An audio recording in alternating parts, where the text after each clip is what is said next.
Paz do Senhor, mulheres de Betânia. Aqui quem fala com vocês é Carolina Salles e hoje estamos juntas para mais uma audioaula do projeto Escola de Betânia. E nós seguimos na série de áudios onde estamos abordando os vícios da alma feminina. E o vício de hoje é viciadas em criticar. É um tema delicado, mas eu sei que ele é muito presente dentro do universo feminino. E Deus também quer entrar nessa área da nossa vida para nos ensinar e nos moldar conforme a vontade dele. Em Provérbios 21:9 diz assim: é melhor morar sozinho no fundo de um quintal do que dentro de uma mansão com uma mulher murmuradora e briguenta.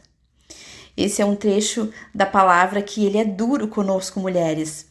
Mas eu tenho certeza de que se a palavra de Deus sinaliza isso, é porque nós realmente precisamos ser moldadas exatamente nessa área.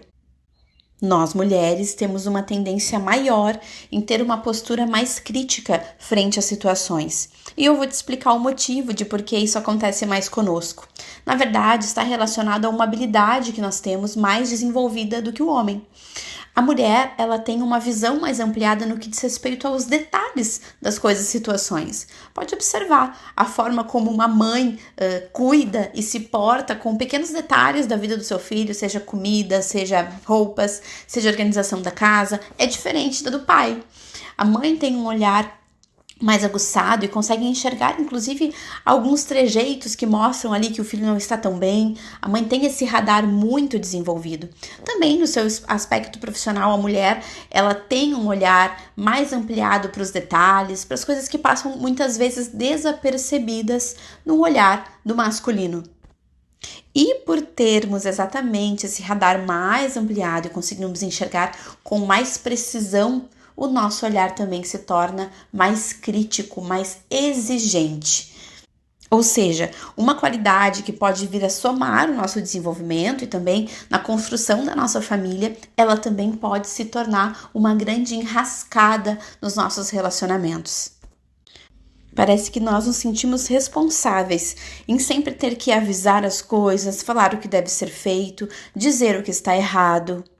E quando isso se torna um vício, ou seja, ele passa daquilo que se é considerado saudável, inclusive passa do limite do que Deus nos deu para ser edificação, ele se torna um peso dentro das relações e principalmente dentro da nossa casa. A gente acaba se tornando chatas, críticas e pesadas. Olha só, existem alguns tipos de crítica. E a primeira crítica que eu quero falar para vocês é a crítica sem motivo. É aquela mulher que já está com a sua boca tão viciada em criticar que mesmo quando não é necessário ela fazer alguma pontuação, ela sinalizar algo, ela tem essa necessidade. Aqui eu me lembro de Mical. Você lembra de Mical? Mical era filha do rei Saul e ela se casou com o rei Davi. E era uma fase ali da história onde Davi estava num dia de celebração por uma grande conquista espiritual da Arca de Deus ter retornado. E ele teve uma atitude extravagante, fora do protocolo, ele dançou, né? Ele teve ali toda uma expansão de adoração para agradecer a Deus por aquele momento. E Mical olha, não gosta da sua atitude, simplesmente porque talvez não era a maneira que ela tinha de celebrar ou de adorar, e ela o critica, ela o despreza no seu coração, e ela vai até ele e o critica com palavras duras, inclusive. E a Bíblia relata que depois desse episódio, Mical ficou estéril e ela nunca pôde gerar. E aqui nós temos um princípio muito impactante da palavra de Deus, que é: a crítica gera esterilidade. Ou seja, o preço que se paga por ter uma postura crítica é a esterilidade. É um ventre que não gera mais. Eu também quero falar de uma outra mulher, a mulher de Jó. E aqui uma mulher que tinha muitos motivos para estar sofrendo, para estar em desespero, para estar inclusive com o seu coração amargurado. Essa mulher, do dia para a noite, ela perdeu todos os seus filhos, ela também perdeu os seus bens e ela viu o seu marido, no decorrer dos próximos dias, começar a definhar numa doença da pele, né? Jó estava sofrendo muito, além de todo um processo de luto, de perdas.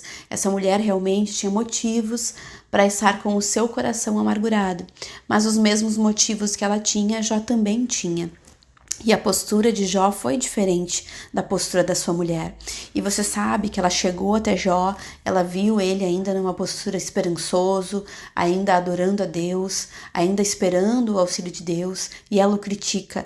Ela diz que ele não deveria estar fazendo aquilo, que ele deveria negar a Deus e morrer. Aquela postura de criticar Jó naquele momento, eu observo que afastou o coração do marido dela a ela. Era um momento de muita tristeza, sim. Nós entendemos quando alguém está passando por um momento muito difícil. Às vezes falamos coisas que não deveríamos falar. No entanto, é tão sério como Deus vê o processo de crítica e como isso dá um impacto muito grande dentro das relações familiares, que mesmo, vamos dizer, ela tendo muitos motivos para estar com seu coração crítico ou pesado, a postura que ela teve acabou fazendo com que ela não conseguisse vivenciar aquele momento junto com o seu marido. E isso é muito comum. Tem momentos onde a mulher ela tem uma postura tão crítica que ela fecha o coração do marido para ela. E a resposta daquele homem foi: você fala como uma louca.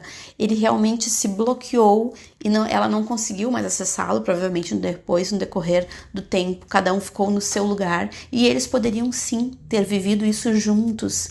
Jó poderia não ter ficado sozinho em todo aquele momento de dor. Ele poderia estar junto com ela, mas naquele momento de crítica, ela afastou o coração do seu marido. E aqui eu quero que você pense nas suas relações familiares, porque a postura crítica, ela afasta você das pessoas que você ama. E em muitos casos, aquela pessoa que você está fazendo pontuação de crítica, ou seja, você até tem uma intenção boa de ajudar ou de sinalizar, aquela pessoa bloqueia o coração para você e você perde o acesso. Você quebra a ponte de vínculo que inclusive faz você conseguir abençoar ou não esta pessoa. Trabalhando com famílias já há um bom tempo, eu já observei que existe uma premissa. Sabe qual é? Quem muito fala, pouco é ouvido. Quando você abre um processo de crítica, é como se o coração das pessoas que você mais ama se bloqueassem para você e entra num ouvido e sai pelo outro. Porque a crítica, ela quebra a ponte de comunicação. Quem sabe você pode pensar assim: Carol, mas existe a crítica construtiva. Ao meu ver, a crítica construtiva não existe. Porque o tom da crítica é agressivo, é conflituoso, pode até ter uma boa intenção por trás. E, inclusive, o que a pessoa está apontando pode ser até uma verdade que precisa ser falada. No entanto, como a crítica ela vem junto com um processo de agressividade, ela vem junto com uma ativação muitas vezes da raiva, ela acaba humilhando o outro que está se sentindo ofendido e faz com que aquela pessoa realmente se feche. A crítica ela acaba provocando dor, sofrimento, humilhação e, em alguns casos, ela também atiça o processo de conflito. E se você foi uma pessoa que recebeu muitas críticas na sua infância, na sua adolescência, se você vivenciou um lar onde o processo de crítica era muito evidente, seja por pai, seja por mãe, você vai concordar comigo que a crítica também ela tem o poder de paralisar, pois ela acaba gerando identidade na pessoa e é como se a pessoa fizesse sempre tudo errado. Então ela paralisa o desenvolvimento e o crescimento daquela pessoa. E é interessante observar que todos esses elementos vão gerando impacto na nossa vida espiritual. E eu sei que você se preocupa tanto com a sua vida espiritual quanto com a vida espiritual dos teus familiares, daqueles que estão sobre a tua casa. Vou dar um exemplo aqui de algumas críticas bem clássicas. Você sempre faz isso. Você nunca faz aquilo. Esse é um tom que eu sei que você já utilizou essa frase, eu também provavelmente utilizei ela muitas vezes, mas eu venho buscando a Deus, que Deus realmente vá filtrando a minha boca, porque eu quero que as minhas palavras sejam de edificação e de bênção na minha casa. É por isso que eu estou compartilhando com você, porque isso também é importante pra mim. Quando a gente fala esse você sempre ou você nunca, parece que a pessoa faz sempre errado ou nunca acerta. Então, muito cuidado. Aqui é uma postura crítica que acaba definindo também até processo de identidade. Outra crítica muito clássica é aquela: eu te avisei. Ou isso vai dar errado, isso não vai dar certo. É uma crítica que também já vem com um desencorajamento. Toda crítica, ela vem com uma certa acidez. É como se junto com ela vem uma dose de veneno. E é por isso que, por mais bem intencionada que a pessoa que está criticando tenha vontade de que o outro entenda, como ela vem com esse tom, com esse ar, ela acaba gerando um efeito ao contrário. Quando temos o vício em criticar, também isso interfere na nossa visão sobre as coisas. E a gente acaba desenvolvendo uma visão muito pessimista sobre os episódios da nossa vida.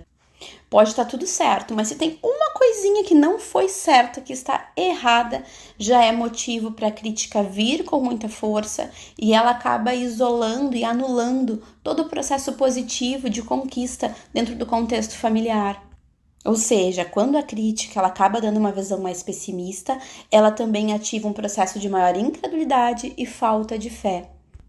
E eu vejo através da palavra de Deus que a crítica, a murmuração, ela só acaba atrasando o processo de restauração que nós tanto almejamos dentro do contexto familiar ou na nossa vida individual com Deus. Eu também me lembro de Zeres, a esposa de Ramã, lá do livro de Esther. Quando o marido chegou em casa falando sobre problemas que ele havia tido com um judeu, ela foi aquela que trouxe um ar bem crítico. E a postura crítica dela deu a entender: você é bobo, você precisa fazer alguma coisa a respeito disso. E essa crítica acabou induzindo seu marido a construir uma forca que depois acabou sendo o lugar de morte daqueles que essa mulher amava. Ou seja, a crítica, ela também produz uma forca de morte.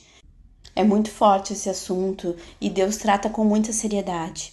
E é por isso que eu quero te convidar a submeter essa área da sua vida junto comigo, porque eu também estou nessa mesma caminhada que você, buscando ser aperfeiçoada por Cristo nessa escola, a escola de Betânia, a escola onde Jesus vem e Ele nos ensina meandros da nossa vida que estão em desajuste. Eu quero ser uma mulher livre e liberta da crítica.